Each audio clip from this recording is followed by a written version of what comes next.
Hello everybody, this is JT Productions and welcome back to another 2023 preview and prediction video. Today we will be doing the Mississippi State Bulldogs. Let's get into it.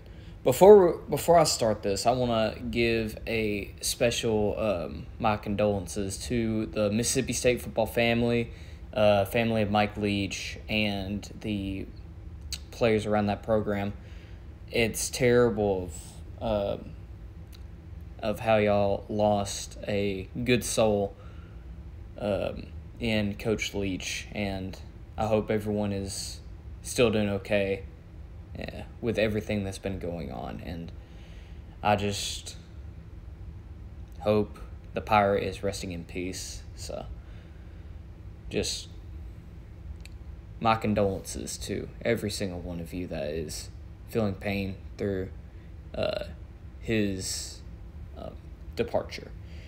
Anyways, let's get off the subject and go into some football. So, Mississippi State in 2022 finished the season at 9 wins. They went 8-4 in the regular season and beat Illinois in a bowl game to go 9-4. And they really have been improving the last couple of years under Coach Leach. They beat Texas A&M last year, and before anyone really knew that they were going to be going downhill, they beat Arkansas in a blowout. They beat Auburn in overtime. They beat Ole Miss at the end of the year, and they beat a pretty good Illinois team. Their losses consisted of against Georgia, Alabama, Kentucky, and LSU. So really not that bad of losses, respectable to a team like Mississippi State. So how can we improve, or how can we rebound after the loss of Coach Leach? Well, in comes defensive coordinator and now new head coach, Zach Arnett. Zach Arnett looking to move away from the air raids type offense into a more typical offense that we see nowadays. And with that, let's look at the pieces that he has to work with. Well, one good thing that he has is a senior offensive line. Every which one of them is a redshirt senior. You have Nick Jones, you have Kay Johnson, you have Cole Smith, Stephen Losoya III, and Cameron Jones. And at quarterback, you have a senior in Will Rogers. Will Rogers has been one of the most underrated quarterbacks in the country, and especially in the SEC, since he got there in 2020. He's very proficient with the ball, but since he was in that offense, people just said that it was because of the offense he was that good. We'll see this year if there's any truth behind that. Behind him, you have a senior transfer, Mike Wright, who's coming in from Vanderbilt. He was a pretty talented piece of that Vanderbilt team, and if he's able to stay for 2024, then he will most definitely be the starter of that team. You have a JUCO transfer, Asher Morgan, who will also be a backup quarterback, and we'll see how he does, if he even sees the field at all. The receiving core that has been left behind is a very talented one at that. Jaden Walley, if you remember him in 2020, I remember him very well. In that Georgia game, he made some clutch catches and made a touchdown late in the game, or early in the game, that really gave Mississippi State a commanding lead over Georgia before Georgia came storming back. Behind him, you have a redshirt junior in Justin Robinson. He transferred from Georgia a couple of years ago, and he's been okay. He hasn't been anything spectacular. Really, the main receivers have been Jaden Walley, Zevion Chamas, and Rufus Harvey, who's mainly a special teams guy. You also have Tulu Griffin, who has also been a good receiver. They lost Ra Thomas to the portal, though, which could be a big piece that they lost. But they do get a couple of guys out of the portal, and Jacoby Belazar coming in from Mississippi State Southwest Mississippi Community College, JUCO guy, and Freddie Robertson. a redshirt senior transfer coming in from Eastern Washington. So they have depth there, and you also have a freshman in Creed Whittemore, who is coming in as a freshman and could see the field as the season goes on. The running back situation, you have a pretty good one in senior Jaquavius Marks, who primarily will probably be a key contributor on this offense under Zach Arnett. Behind him, you have Simeon Price and junior transfer Jeffrey Pittman coming in from Hines Community College. At tight end, you have Jaquarius Spivey coming in from TCU, and Rylan Godey coming in from Georgia. As a Georgia fan, he was more of a depth guy, but when he came in depth time, he would catch a good amount of balls, and he seemed to be a pretty good blocker.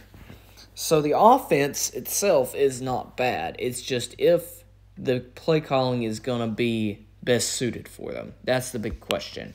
Now let's go over to the defense. This is a very senior defensive group.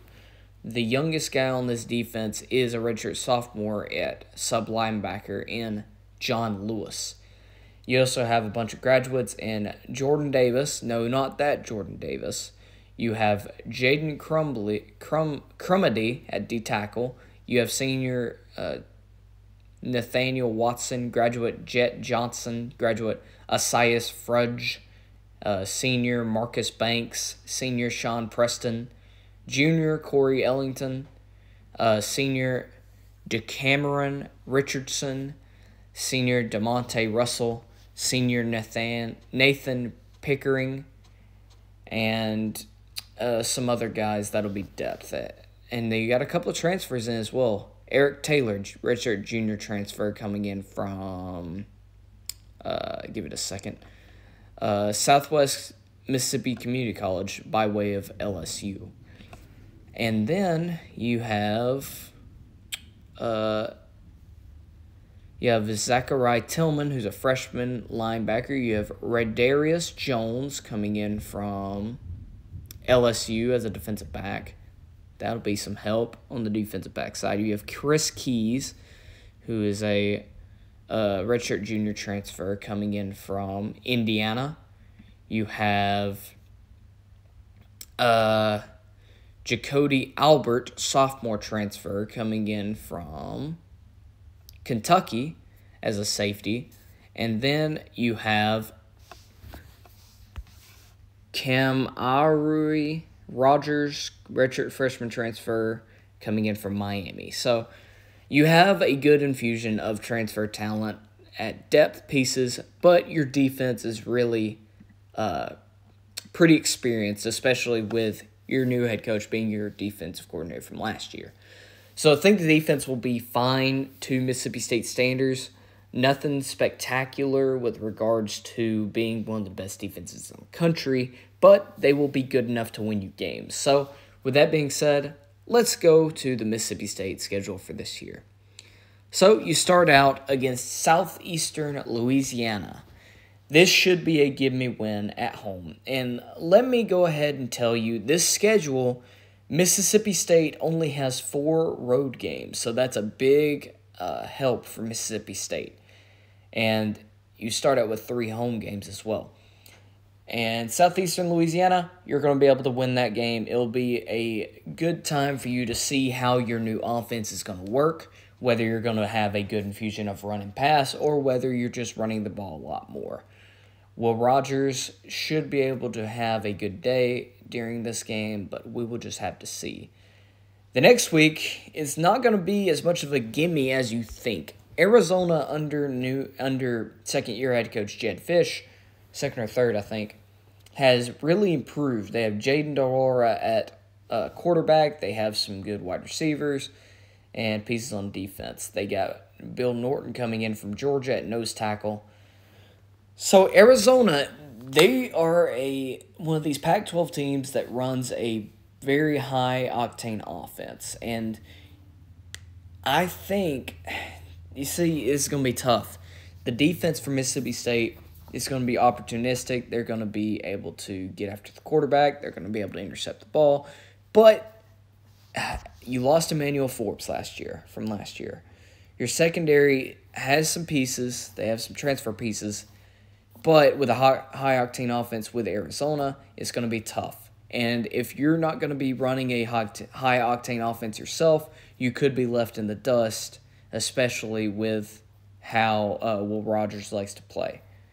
So, with that being said, I think Arizona nips you here. It was a close game last year in the desert, but I think Arizona comes in here and gets revenge from last year. So you're 1-1 before hosting LSU. This is not going to be an easy game. LSU, Harold Perkins, Mason Smith, Wingo, their defense is very talented. Their offense is just as talented. I don't think you win this game. I think you start out 1-2 before having your first road game against South Carolina. This game could go either way, in my opinion. I think South Carolina is a good team. I think you're a pretty good team as well. Since it's in Columbia, I'm going to give it to the Gamecocks, though. If this was in Starksville, I would be inclined to give it to you. But with the transfer from offenses and the new head coach, I'm going to give it to South Carolina and Shane Beamer because of what Shane Beamer is doing and them having the same head coach. So you're 1-3 before playing Alabama, and I don't think you're able to beat Alabama. I think Alabama's defense is too much for you. Even with the quarterback problems that they're having, I don't think that you're going to be able to sneak up on them. So, surprisingly, you're starting 1-4, but trust me, it gets a little bit better. You play Western Michigan at home. I think you're able to win this game. I don't think that there's going to be any slip-up or anything like that. You're going to be playing for Coach Leach from last year, and you're going to be playing for Zach Arnett. I think you're going to be able to beat Western Michigan before going into your bye week at 2-4. While this is not the ideal situation for the Mississippi State Bulldogs nor their fans, just this early in the year with this many tough games, especially the stretch of Arizona, LSU, at South Carolina, and Alabama, it's going to be tough. But I digress. Coming out of the bye week, you have 2 back-to-back road games at Arkansas and at Auburn. Now, you're going to be surprised here. I'm going to give you both these games as wins. I think Arkansas and Auburn are 2 teams that are very vulnerable this year, especially to teams like you. Have a lot of veteran talent. Now, Auburn's going to be a tougher team to beat than Arkansas, but Auburn has a lot of issues as well with regards to how they're going to have cohesion with the offense, with all the transfer pieces, and with all the not recruiting that Brian Harsin did. I think that you get 2 more wins, and you're at 4-4 before playing the Kentucky game, homecoming. Now, there's been a trend with Kentucky and Mississippi State over the last couple of years with regards to the home team winning the game. It's been that way for years. I think this year Kentucky snaps it. Kentucky's just going to be a different type of team this year.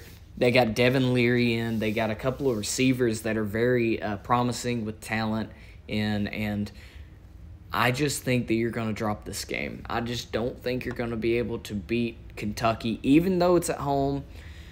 I just don't think you're going to be able to.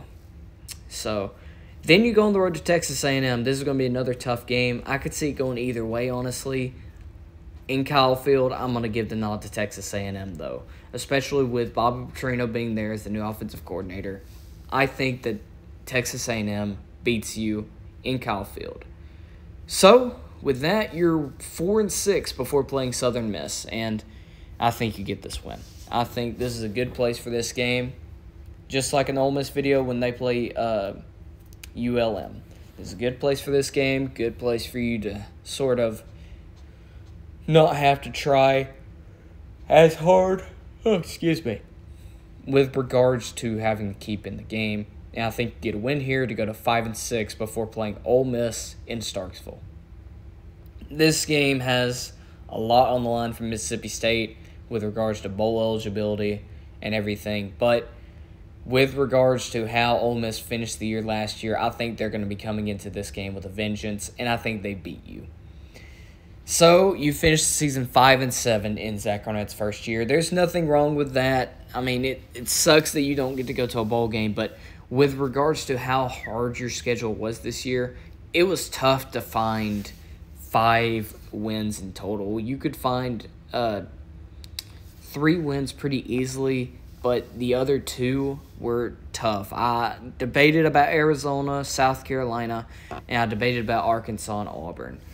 You could easily go 5-7, or you could easily go 8-4.